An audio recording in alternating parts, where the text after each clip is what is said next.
ya tulangnya sakit, sendi sakit, saya kasih resepnya. Insya Allah akan hilang.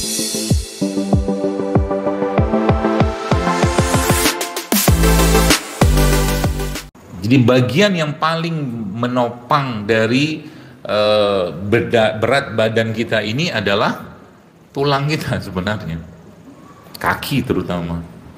Jadi kalau ada orang yang mohon maaf badannya besar, entah itu besar karena lemak, mohon maaf gemuk gitu ya, atau besarnya itu karena dia olahraga, jadi badannya itu berisi, itu tulangnya tidak akan berubah, tidak akan berubah. Jadi tulang itu nanti Bapak Ibu sekalian, jamaah sekalian, yang menguatkan dia dan yang mengunci dia itu adalah ya ototnya itu, ya kayak misalkan begini nih, ada ototnya di sini, tiap otot itu nanti akan nempel di ujung tulang ini untuk menjadi, kita sebutnya tendo sebenarnya. Urat, kalau orang awam bilangnya urat, tapi bukan urat sebenarnya, tendo.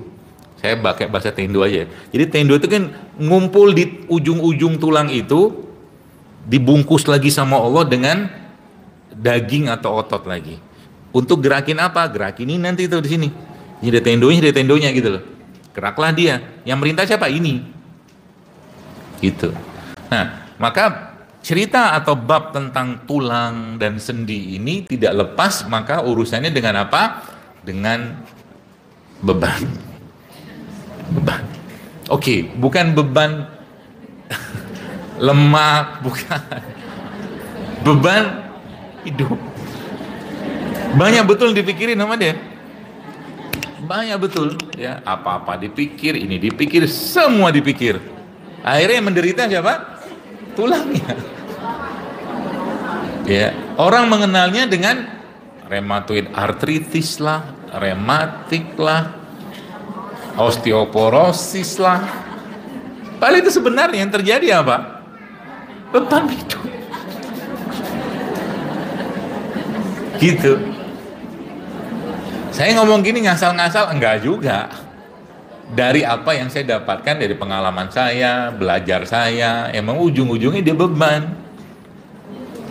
Gitu. Beban yang enggak kelar-kelar, enggak diselesaikan. Akhirnya terjadi apa? Yang jadi korban adalah ototnya, tulangnya, sendinya. Tadi saya mikir ini kajian yang datang mungkin pakai tongkat semua, mungkin saya pikir tadi ada beberapa yang datang pakai tongkat, keluar mobil ngeluarin tongkat gitu kan. Tanya aja yang pakai tongkat itu atau yang sakit sendi atau tulangnya, tanya aja, wallah pasti ada yang dipikirin, pasti, nggak mungkin nggak ada, pasti. Nggak, pikiran ini Bapak sekalian bukan, ya hidup memang harus mikir, tapi maksud saya itu pikiran yang terus menerus dia nggak bisa selesaikan dan harusnya diselesaikan. Contoh mungkin mikirin anak di luar kota, mikirin anak lagi di pondok, mikirin suami, dipikirin semua, padahal ngapain dipikirin terus menerus, kan jadi sakit sendiri, ya jadi beban ya tulang dan otot tadi itu ya.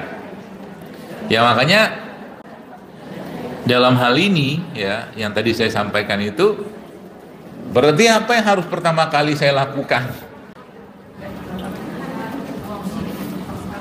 Dilepasin dulu tuh pikiran. Pertanyaan berikutnya, caranya gimana? Gitu. Caranya gimana? Ya terserah, Anda punya cara masing-masing. Tapi maksudnya salah satu ya tipsnya saya yang paling mudah itu, cobalah dijadwalin untuk Anda ya, jamaah sekalian tuh punya me time. Mau disenang kan? Dengar kata me time itu senang banget. Dokter, me time saya itu misalkan, misal ada yang ngomong, me time saya itu ngebakso sama temen, misal. Itu kerjain aja lah, nggak usah inget-inget kalimat Zaidul Akbar bakso itu gimana, nggak usah ingat ya, nggak usah ingat. Isu tepungnya, glutennya, macam-macam, penyedapnya, gak usah diingat dulu. Yang penting bebannya hilang. Itu dulu. Loh, kok saya boleh ngomong begini, atau mungkin kok saya bisa ngomong begini? Ada satu ulama namanya Wahab bin Munabbih. Dia bilang begini, dalam hikmahnya Nabi Daud alaihissalam, dia bilang, tidak tahu sudah pernah saya jelaskan atau belum ini. Dia bilang manusia itu kalau akalnya atau hidupnya itu mau optimal akalnya, maka dia harus bagi waktunya menjadi 4. Kata dia begitu. Kata Wahab bin Munabbih. Jadi keluarga Daud itu disebutkan bahwa salah satu hikmahnya adalah mereka membagi waktunya atau menyarankan waktu itu dibagi menjadi 4. Oke, yang pertama apa? Yang pertama adalah waktu kita bersama Allah, waktu kita bermunajat dengan Allah. Ya, cari waktu itu untuk Anda berdua-duaan dan berkhalwat dengan Allah. Itu yang pertama. Yang kedua, kata beliau, waktu Anda untuk bermuhasabah. Ini umur sudah 30, umur sudah 40, umur sudah 50, udah kebaikan apa yang dikerjakan, amal apa yang dikerjakan. Muhasabah. Jangan sampai ya hidup gitu-gitu doang. Meskipun sebenarnya wanita itu, ya perempuan itu mudah banget masuk surga. Mudah ya, bukan banget lah, mudah. Dimudahkan Allah untuk masuk surga. Iya benar. Anda tidak perlu puasa sunnah. Anda tidak perlu tahajud. Anda tidak perlu sodako. Cukup kerjakan amalan wajib saja.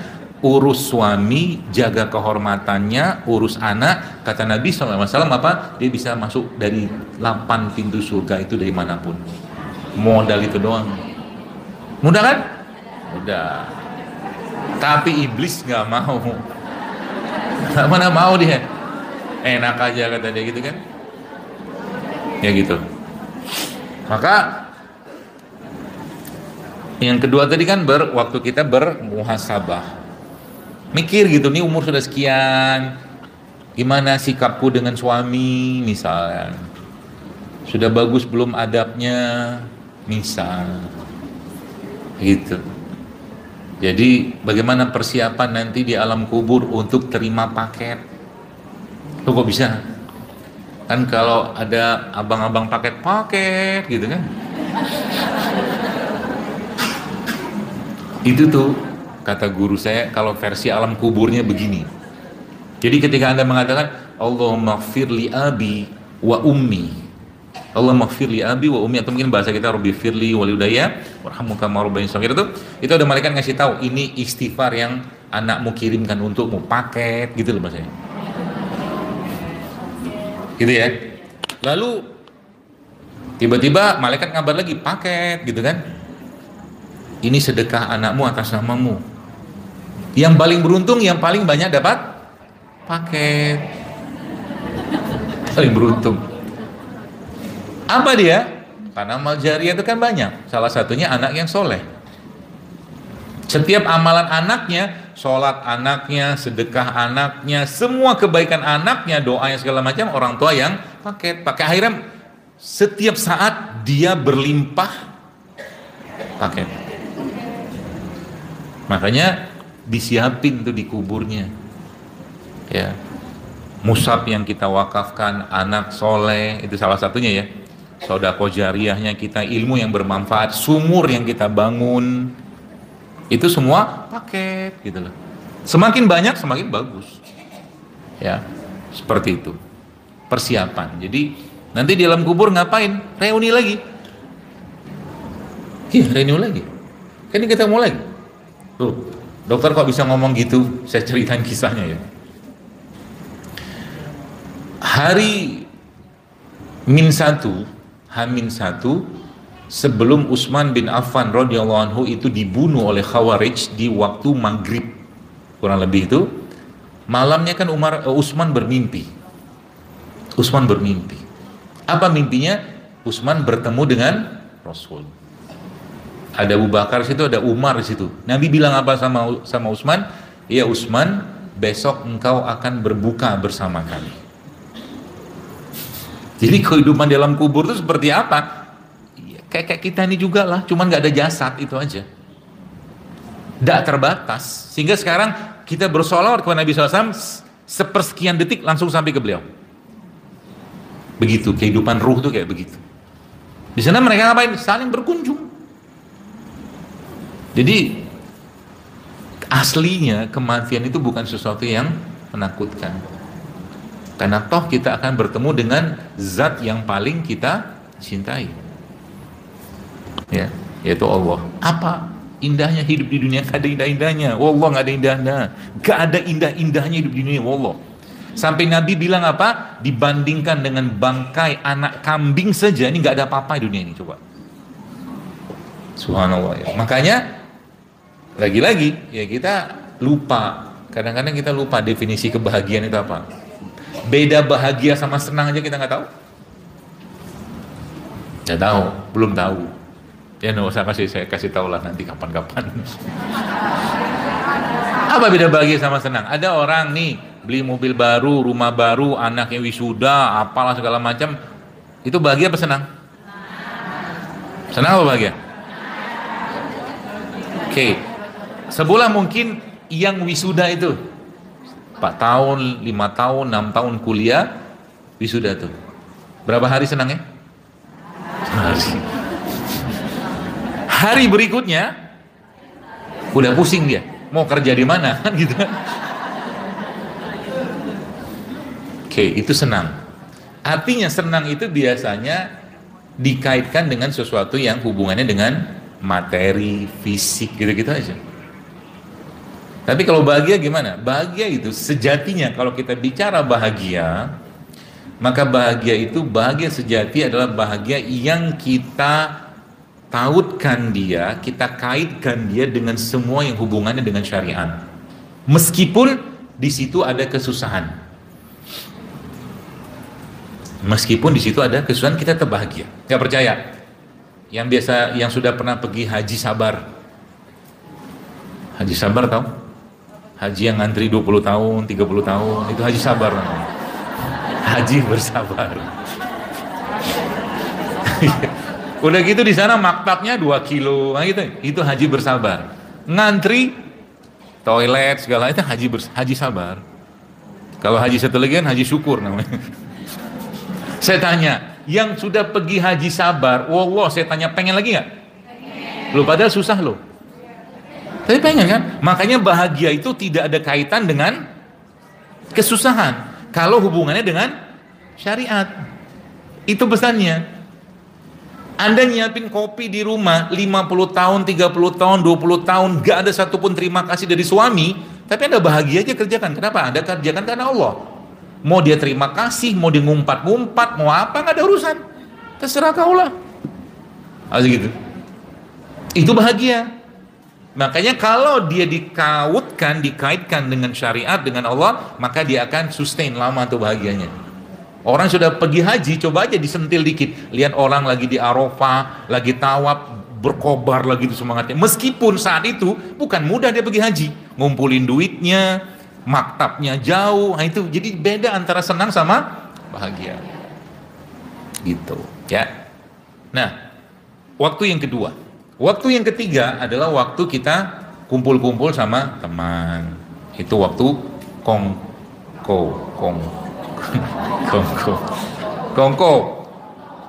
Ya, King Kong. Ya, waktu kumpul-kumpul sama teman, tapi temannya juga harus milih-milih. Jangan teman toksik. Jadi kalau Anda punya teman toksik, segera tinggalkan dia. Toksik tahu ya? Tiap hari isinya keluhan aja. Apalagi sampai cerita tentang rumah tangganya, itu nggak benar.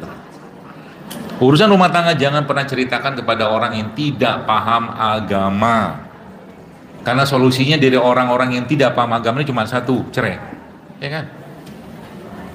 Bahagia banget setan iblis. Bahagia. Jadi cari teman yang bukan cuma pandai memuji kita, tapi juga pandai juga menasehati kita ketika kita salah. Nah, itu cari teman kayak begitu. Jadi watawassaw bil haq, watawassaw bis sabrnya jalan. Itu yang ketiga. Itu waktu yang ketiga.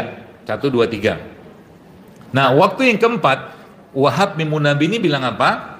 Dia bilang waktu Anda bersama dengan diri Anda. Itu tadi me time. Jadi urusan me time itu dalam syariat diatur nggak? Diatur. Syaratnya apa? Dia harus halal. Nggak boleh berlebihan. Jadi kalau Anda me time, Anda nongkrong, mandangin langit, mandangin laut, mandangin pohon, sambil minum kopi, kerjakan aja. Sepanjang dia halal dan tidak berlebihan.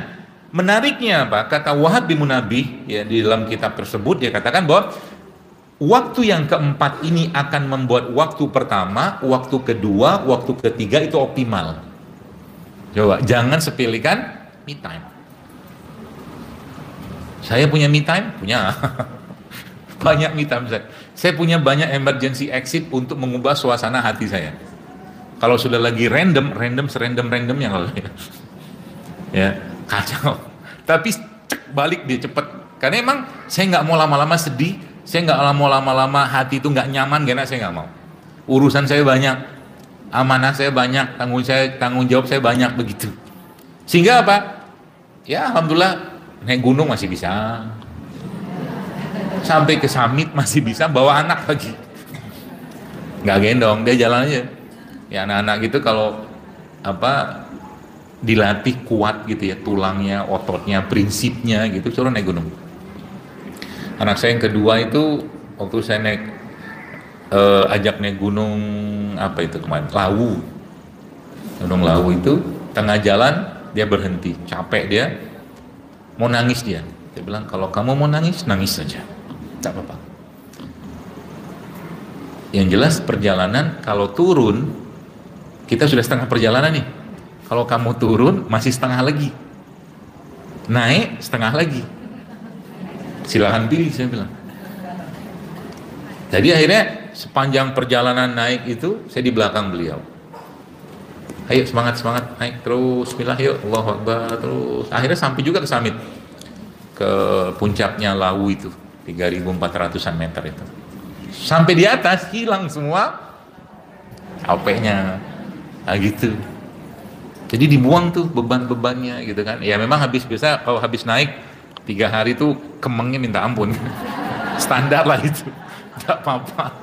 Ini teman-teman lagi mau naik Rinjani lagi nih. Ya, kalau naik Rinjani itu harus bermalam 2 malam di sana.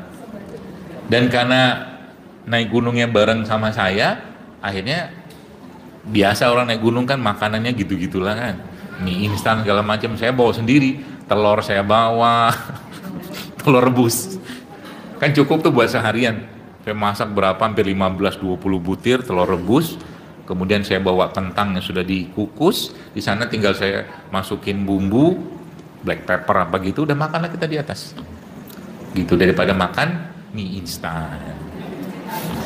Sehingga naik gunung pun makannya sehat. Kayak gitu. Jadi masya Allah ya, itu beban. Jadi poin pertama yang saya mau jelaskan kepada Anda, ibu-ibu sekalian, jamaah sekalian adalah buang deh bebannya, nggak usah dipikirin keterlaluan itu dulu. Dan carilah emergency exit Anda. Percayalah, pengobatannya akan jauh lebih mudah. Percayalah.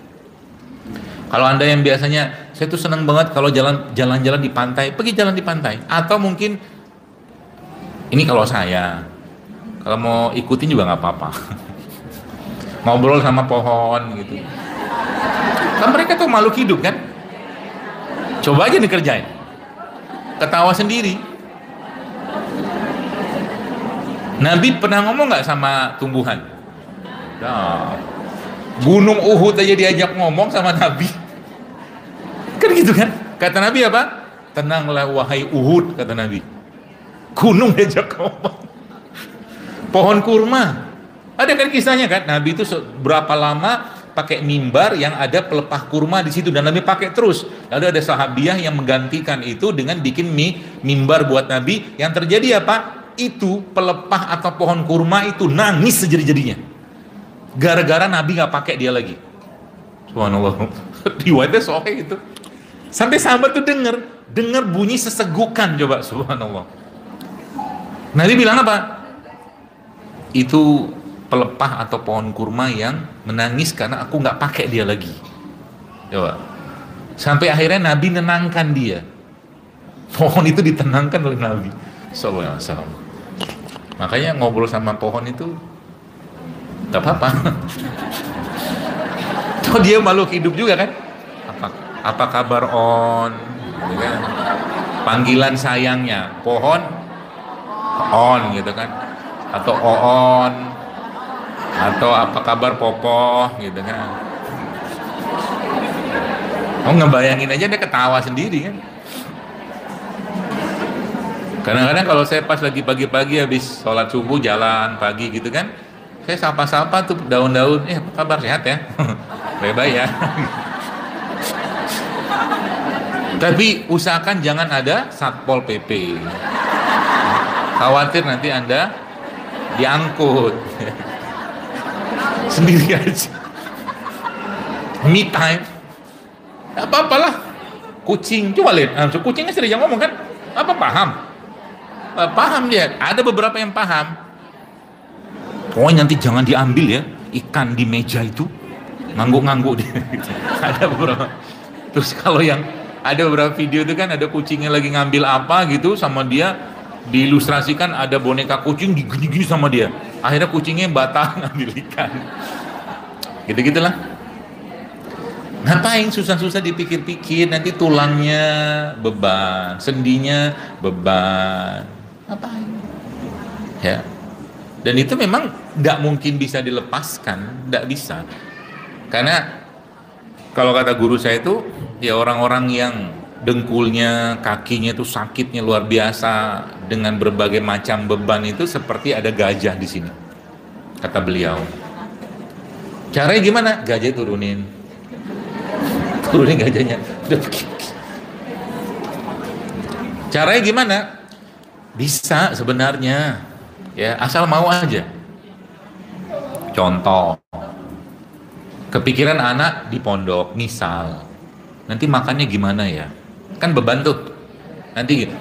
Cukup dengan kalimat-kalimat yang berazaskan tauhid dan akidah kepada Allah, tenanglah kita. Contoh, ya Allah, aku titipkan anakku di sana kepadamu. Uruskanlah makanannya dia. Uruskanlah temannya dia yang baik-baik.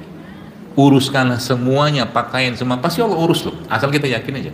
Percayalah. Sehingga kita nggak beban. Suami keluar kota segala macam, ya sama juga. Itu caranya. Jadi ketika ada sesuatu yang membuat beban dalam pikiran kita dan akhirnya ya tulangnya sakit, sendi sakit segala macam, jalan nggak kuat, cara paling mudah menumpahkannya itu dan membuat gajahnya jatuh, caranya gimana? Sujudin aja, sujudin. Jadi lagi waktu sholat sunnah gitu ya, entah anda sholat duha, entah sholat mutlak gitu ya, lamain sujudnya. Wallah, lamain sujudnya. Di sujud ngapain? Baca doa. Kalau bisa bahasa Arab, bahasa Arab. Doa-doa Quran pun yang anda hafal, Rabbana atina, dengan niat bukan untuk membaca Quran di sujud, karena nggak boleh baca Quran di sujud. Anda niatkan untuk membaca doa saja, silakan aja. Rabbi inni lima anzalta ilayya min khairin fakir. Atau mungkin doanya Nabi Yakub, ya, doa Nabi Yakub itu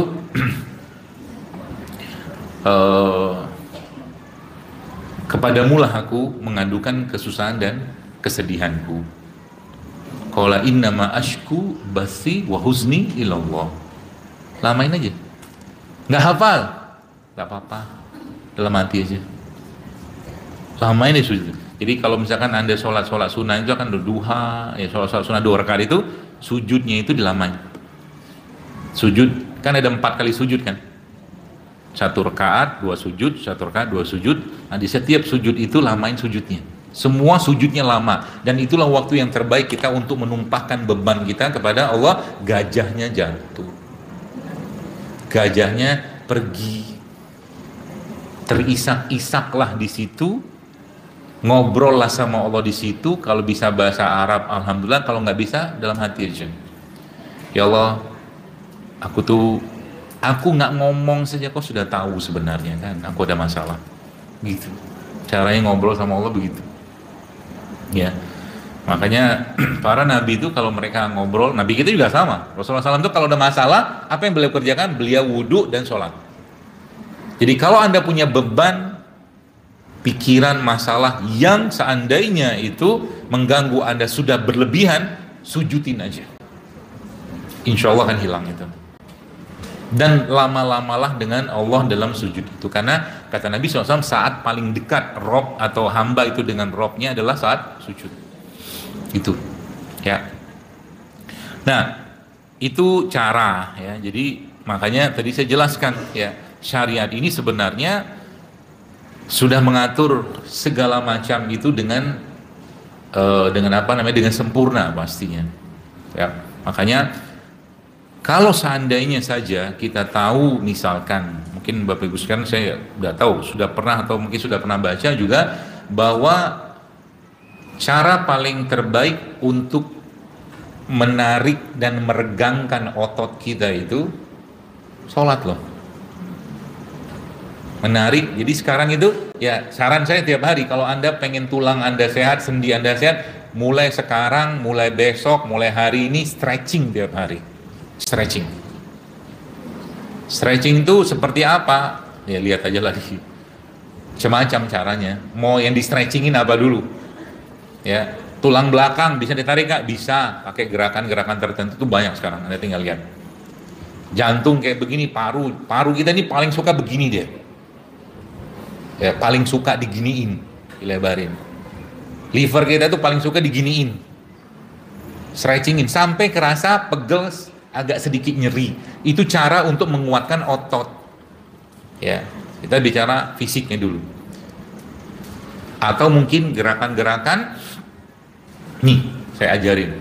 Kalau Anda mau di rumah aja, Bu, jangan di sini. Bahaya. Jadi ada namanya mereka nyebutnya itu ancient squat. Ancient squat itu squat versi orang zaman dulu. Ngapain itu? Jongkok. Itu subhanallah ya. Jongkok itu cara paling efektif untuk boleh dibilang semua bagian tubuh kita, terutama daerah pinggang ke bawah, ya, untuk di stretch sama relax. Zaman sekarang banyak orang susah jongkok. Banyak orang susah jongkok. Tapi kalau Anda mau latihan dulu pelan-pelan. Ya, latihan pelan-pelan sehingga nanti nggak usah jauh-jauh deh, misalkan nih jalan dari tiang ini ke sini, jalan jongkok.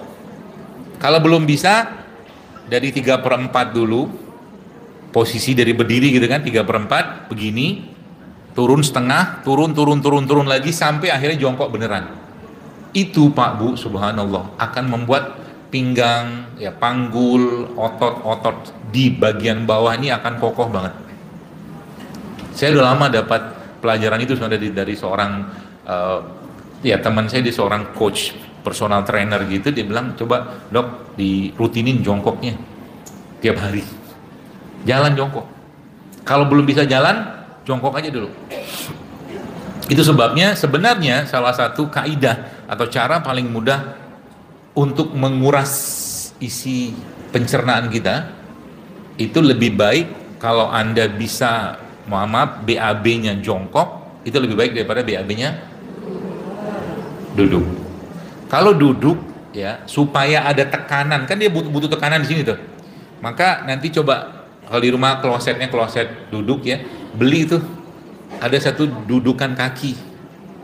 Jadi nanti posisi kaki kita tuh begini nanti. Jadi kita duduk gitu ya, nanti kaki di situ, jadi nanti posisinya itu kayak begini dia. Ininya sudutnya itu tuh. Karena dia begini kaki kita. Itu ada tuh kayak bangku khusus yang ngelingkari bagian bawah kloset. Itu oke. untuk nguatin daerah otot bagian bawah. Ya.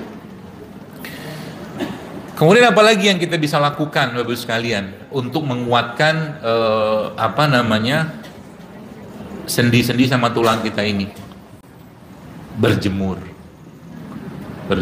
Apalagi berjemurnya kalau Anda di rumah ada halaman ya, yang sebelum berjemur itu Anda olesin badan Anda dengan minyak zaitun. Bukan sunscreen. Ini kulit ini semakin banyak paparan mataharinya, dia akan semakin coklat. Itu melanin apalah namanya itu tuh, yang semakin kuat kalau ketemu matahari. Jadi kalau saya pribadi ya agak kurang sepakat dengan sunscreen kalau saya. Ya, nanti diomelin sama dokter kulit. Nanti kan macam-macam tuh omongannya.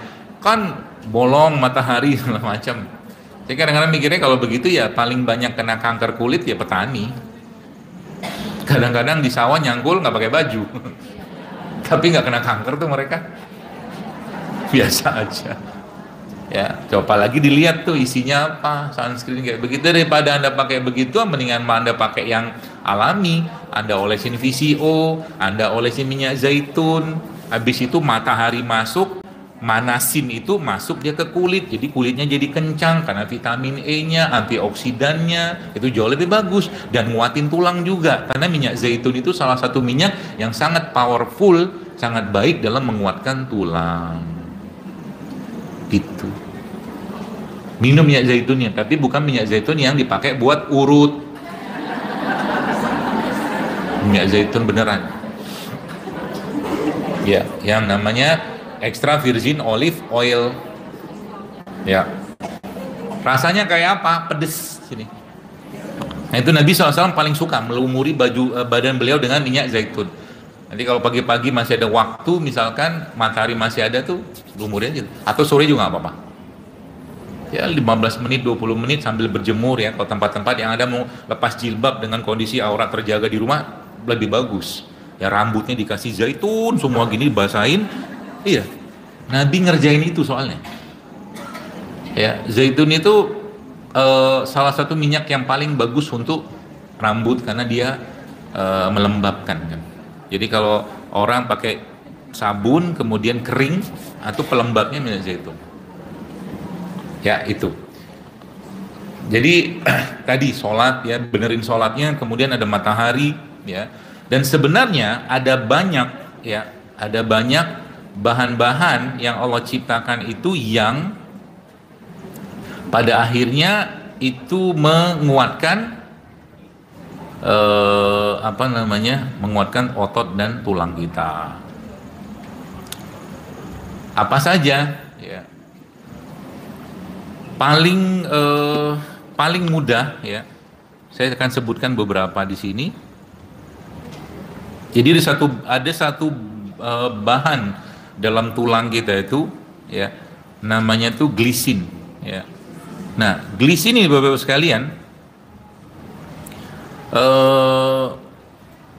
banyak ada di berbagai kacang-kacangan salah satunya ya. Kemudian ada juga di spirulina. Spirulina tahu ya? Yang hijau-hijau ganggang laut tuh, ganggang. Itu juga ada. Tapi dia harus termasuk di putihnya telur. Ya, putihnya telur. Berarti yang kuningnya nggak usah dimakan, makan aja nggak apa-apa. Telur apa? Telur ayam kampung. Telur ayam kampung atau telur bebek. Kenapa telur ayam kampung sama telur bebek?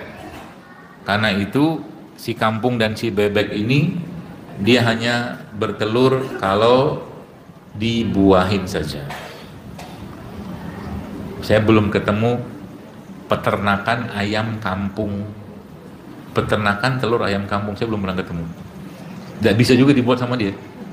Kalau peternakan telur ayam broiler kan banyak, tapi peternakan telur ayam kampung gak bisa kayaknya dibuat. Nah itu dia apa namanya, produksi sesuai dengan waktunya, ya. Waktu dalam artian, ya kalau dibuahin ya dia keluar, kalau nggak dibuahin nggak keluar kan gitu telur. Nah, lalu bagaimana caranya lagi Bapak Ibu sekalian kita meningkatkan itu ya? Tadi mungkin di luar tadi, mungkin tadi saya cerita jongkok tadi itu, ya. Sebenarnya yang paling bagus ya, kalau ibu-ibu sekalian, mohon maaf yang sudah ada keluhan-keluhan di situ, tapi saran saya tanya atau konsultasikan ke ahlinya ya. Itu yang paling saya sangat sarankan tuh adalah latihan beban.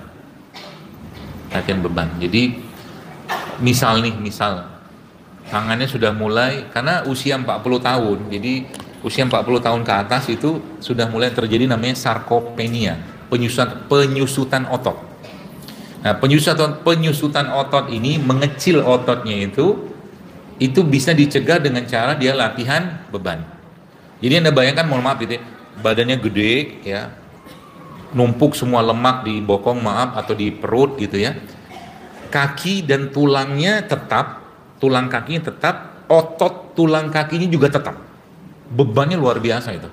Kebayang ya? Jadi dia menahan beban di atas itu dengan kondisi si kaki ini dengan tulang dan ototnya itu, yang ototnya terutama yang tidak kuat dan tidak bertambah, maka pasti akan terjadi tumpuan-tumpuan di tempat-tempat yang biasa ditumpu, yaitu di dengkul biasanya ya. Nanti saya ajarin caranya, bagaimana caranya supaya jangan.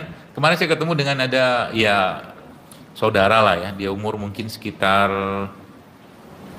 berapa ya, ada hampir 50-an itu orang, tapi sekarang setiap bulan disuntik di itu di dengkulnya itu supaya nggak sakit, nggak apa gitu loh. Saya bilang ya, dia nggak tanya ke saya juga, jadi saya diemin aja. Saya bilang sayang banget gitu kan. Padahal sebenarnya banyak banget cara untuk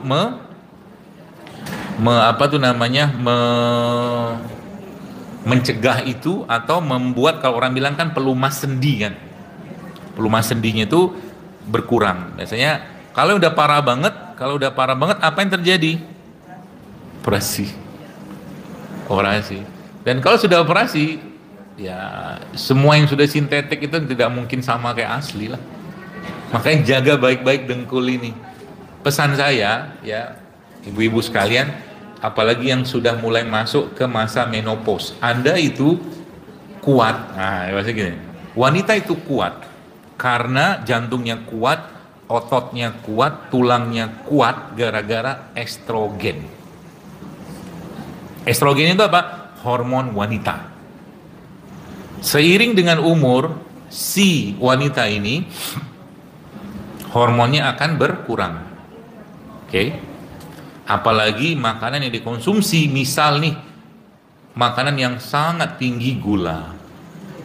Ya. Misal nih roti putih, gula putih, ya, itu akan cepat sekali menguras kalsium di tulang. Jadi hati-hati ya, bagi yang penggemar terigu olahan ya, itu akan cepat banget mengurangi densitas atau massa otot ya. Pertanyaannya kan, terus bagaimana saya bisa tetap baik dengan kondisi estrogen yang berlimpah gitu kan? Kan pertanyaan kan gitu kan? Jawabannya simpel, estrogen itu hormon kasih sayang. Maka tumbuhkanlah terus ya sifat kasih sayang itu dalam diri kita. Bahasa itu kalau jadi perempuan, jadilah perempuan beneran yang penuh dengan kasih sayang. Nah, gitu. Seperti itu ya. Nah, itu yang secara emosional. Kalau secara itunya gimana? Yang bisa memberikan support buat estrogen itu banyak banget. Minyak zaitun bisa. Semua minyak-minyak kan bisa. Minimal Anda ingat duanya aja. Yang satu minyak zaitun, yang kedua VCO. Minum tuh tiap hari. Ya, zaitunnya satu, misalkan 1 sendok makan. VCO-nya 1 sendok makan, itu ya insya Allah minimal kejagalah tuh tulangnya ya. Kemudian apalagi yang kita bisa lakukan untuk menjaga itu? Beberapa jenis biji-bijian yang mengandung fitoestrogen. Contohnya apa? Kacang kedelai. Kacang kedelai itu bagus tuh. Kacang hijau itu juga bagus. Atau barley, biji barley. Nanti di browsing aja lah. Barley. Kalau orang Malaysia yang biasa pergi ke kedai atau nasi kandar di Malaysia, dia akan tahu tuh barley swam. Barley swam itu mirip kedelai dia, cuma bukan kedelai. Ya, putih dia. Kacang barley itu bagus. Ya, juga untuk fitoestrogen. Tapi saya tuh sebenarnya suka. Jadi kalau laki-laki nggak boleh dong makan kedelai atau kacang hijau, boleh, cuman mendingan lebih banyak yang makan itu perempuan. Ya, cuman kalau beli kacang hijau, saya itu nggak tega makannya. Gulanya banyak banget, berlimpah ruah. Kalau dia bikin bubur kacang hijau tuh, jadi kalau saya makan, kalau pagi sepedaan apa gitu, mampir ke abang bubur itu tuh, kalau beli bubur kacang hijaunya, saya saring dulu. Saya taruh di mangkok gitu kan, saya tunggu lama, turun airnya, itu pun masih manisnya minta ampun. Ya. Atau ya paling enggak ya makan telur. Ya. Jadi ini resep nih, saya kasih resepnya. Jadi tiap hari itu Anda makan tuh VCO, ya 1 sendok 2 sendok lah ya. Minyak zaitun, ya. Terus gamat. Gamat tahu? Kalau bisa dapat gamat yang fresh lebih bagus. Ya, gamat itu nggak usah dimasak sebenarnya. Soalnya kita Indonesia ini kan hobi banget digoreng. Kalau Anda yang pergi ke daerah-daerah Tuban, Jawa Timur itu kan ada kerupuk teripang kan. Kita tuh semua digoreng aja, hobinya digoreng. Ya, ubi ungu yang juga salah satu sumber buat menguatkan estrogen, ya, yang dipakai oleh orang-orang di Jepang, sehingga mereka beberapa daerah Okinawa salah satunya itu punya usia harapan hidup sampai 90 sampai 100 tahun. Itu mereka rutin banget makan ubi ungu. Ubi ungu. Kalau kita kan nggak makan, digoreng, dibikin keripik. Akhirnya rutin dia makan, dengar kajian Zaidul Akbar. Wah, kata Dr. Zaidul makan ubi ungu. Pergilah dia beli keripik ubi ungu. Lalu tiba-tiba cek berat badan kok jadi naik. Apa ceritanya? Saya jelasin ceritanya. Ini kentang ukuran segini lah ya, kentang. Oke. Kentang ini saya kukus atau saya rebus lah. Kurang lebih ukuran segini nih. Ini mungkin sekitar 90 kalori aja segini nih. Dikukus atau direbus dan dimakan sama kulitnya. Jadi kentang itu jangan dibuang kulitnya. Dimakan sama kulitnya. Ubi celembu juga. Pisang itu, kalau Anda mau buka datanya, coba aja lihat. Ingredient of banana peel. Nanti ketemu tuh. Banyak banget antioksidan dalam kulit pisang. Cuman kita nggak lazim aja kan. Nah, kentang tadi itu, setelah dikukus, kita bikin namanya French fries. Kentang goreng. Tadi berapa kalori? 90. Di French fries kan, jadi 200 dia. Jadi 200. Hai, kita harus bikin produk yang lain, kata dia kan. Dibikin keripik. Kentang digoreng pakai minyak sawit. Jadi berapa? 300 kalorinya. Kerupuk keriting itu yang sampai sekarang masih keriting dia, belum diluruskan. 6 kerupuk kulit itu, kalau Anda makan ya, ada orang makan gitu ya, itu subhanallah ya, sekitar 160 kalori itu. 6 kalau dia makan. Ada sih orang yang gila kerupuk gitu ya. Kata guru saya, kalau mertuamu itu tipenya introvert, maka kasih dia oleh-oleh kering-keringan. Karena orang introvert suka kering-keringan, kerupuk, keripik.